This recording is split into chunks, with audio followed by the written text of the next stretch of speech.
who's been shot 3 times in the past few years. He, as well as that, I mean, I said that the water's filthy, the food's nowhere near up to scratch. The only doctors he sees are these kind of military doctors. He's not able to see personal physicians or anything like that.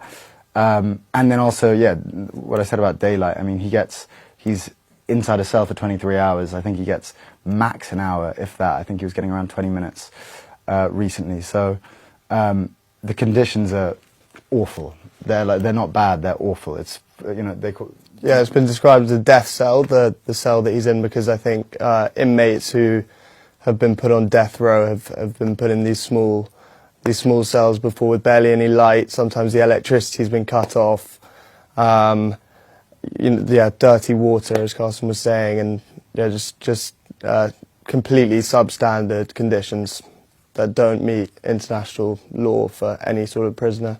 So what went through your minds when you saw the images of him that were circulating on social media, that perhaps he'd died or he'd been killed? There were all sorts of rumours swirling because, of course, there was no family contact, even though every Tuesday family members, based on the court, are supposed to see him and make contact with him, and they hadn't for several weeks. Yeah, incredibly stressful, obviously. Yeah, I went straight onto kind of my family group chat, because that's the only reliable source that we have on the ground in Pakistan, but even they couldn't really answer us, because they tried to reassure us by saying I'm sure they won't touch him, but they couldn't confirm anything because no one was allowed to see him for the whole month of November. So it was only a couple of weeks ago that one of my aunts was allowed to go and see him, and then since then it's been this almost official isolation that's been announced.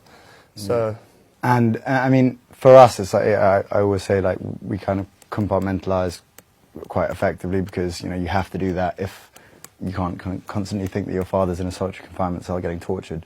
But I remember it's just, you go on Twitter and suddenly you see just, Imran Khan dead, his body being transferred to this. It's like, it's obviously very jarring, and it obviously pulls you out of whatever you're trying to do in your normal life, especially how helpless we are over here, not able to do much at all. So it's not ideal.